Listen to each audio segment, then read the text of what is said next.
How can I avoid spicy food when you live in Malaysia, right? Like, He went and checked, and turns out he had 3 blocks in his heart. We were like, wow.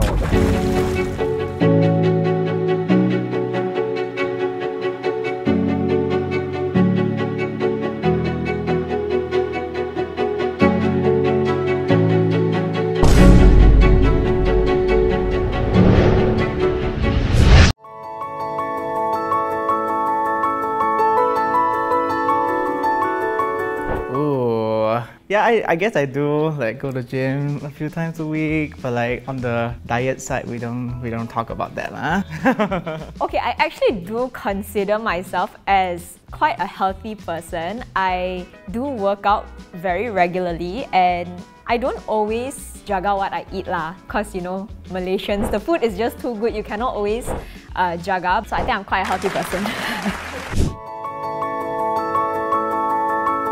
I've not personally experienced this, but my dad, he was super healthy up until he retired, and he actually went for a full body medical checkup. He's never been to one. He went and checked, and turns out he had 3 blocks in his heart. We were like, wow. I mean, thinking about it, I've had multiple friends who are about the same age as me, you know, perfectly healthy, you know, who also work out regularly, but suddenly falling sick often, getting hospitalized and stuff like that. So definitely it is very possible that any healthy person that doesn't have like a history of illnesses can get very sick. Yeah, definitely. I mean, we have all seen like news or like the person that you know has been healthy and then just suddenly something can happen, you know? Yeah. About a month and a half ago, I was actually admitted into the hospital. They couldn't really find out the problem because it was actually a breathing issue that got me hospitalized. But in the hospital, I did many tests only to find out that it was actually a stomach issue. That, you know, these are the things that you have to avoid now that you know you have this stomach issue, which was like spicy food. How can I avoid spicy food when you live in Malaysia, right? Like, even if you want to eat fried rice, you need the chili padi with the soy sauce. Okay, I'll be honest lah. I'm the kind of guy who never likes going to a hospital or a clinic or anything, right? I feel so kanchiong, if that's the right word to use. It's like, doesn't like going there because I feel like they might find something and I might actually get admitted and it can just like trickle down into something more and more. Next thing you know, I'm getting surgery and stuff. I don't like the whole feeling. So I've not personally had a health scare. Maybe I have, and I probably just decided to think, oh, this is nothing, I'm gonna sleep through it, I'll be fine tomorrow morning kind of thing. I mean, from time to time, I'll have like some acid reflux thing going on, but there's one time that I won't say bad, but it's just like it got more serious. Like it was affecting I got like a sore throat and then I got a fever and everything. I just got worried. And then I just went to doctor and then he just gave me medicine and everything's fine. So ever since my dad had that scare, I did try and eat a little more healthy, but then I realized we live in Malaysia, so it's a bit hard to eat healthy lah.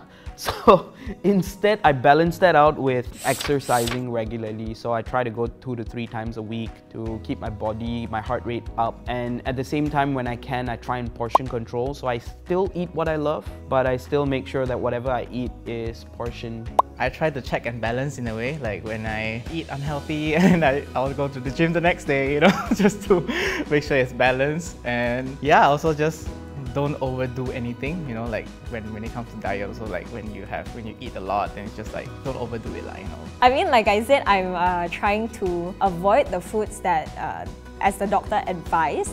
But of course, I cannot always avoid lah. You know, you can't eat nasi lemak without the sambar, right? Then you might as well eat white rice.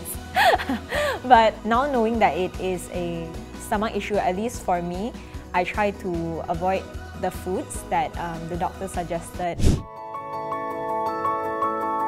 Yeah, I'm not really sure if my company covers health screenings, because to be honest, I've never been on a health screening before because I'm scared. But I know how important it is and I should. It's in my to-do list. But yeah, I'm not sure if my company covers. I'm actually not sure, but I heard from a friend that Prudential has this thing called no claim benefit, where you can like claim for health screening and medical checkups. Okay, this might be a bit surprising to you guys, but I actually don't have insurance as of yet. But I've been doing a lot of research and I am planning to get insurance for myself. I don't know if you guys know this, but Prudential has this thing called the Prudential Medical Booster, where they have a no-claim benefit which offers up to 1,000 healthcare services. So like your medical checkups and your vaccinations, among many others, so up to 1,000. Oh wow, that's pretty cool. I did not know that. I mean, I knew that nowadays, like, we're all on phones and apps and stuff. It's kind of cool that we can actually do this whole thing through an app itself. And yeah, wow, I did not know that. Yeah, I actually saw my friend did it once. He logged into an app and then he chose the services that he wanted and he got a voucher and then just made an appointment. Yes, I actually was reading up on that when I was doing my research, and I think that's a really great feature, but it only applies if the customer, they didn't have any medical emergencies or any medical situations in the last year. They can claim up to 1,000 ringgit the following year. Shout out to all Malaysians out there. Make sure you take care of your health. We live in a country that's filled with beautiful food. We're one of the most obese countries in the world. So yeah, take care of your health, guys. Like, it's important. Remember, Prudential's here for you. I would say that it is super important to get yourself insured, in the case that anything happens to you, because we all have the misconception that when we're younger, it's less likely for anything to happen to us, but you really wouldn't know until it happens to you. Get it while you're young, as I think it's a known fact that as you age, when you get your insurance at a later age, policy premium actually increases. So you should always try and get it earlier. Guys, get yourself protected, please. So if you have Prudential Medical Booster, don't forget to enjoy your no-claim benefit.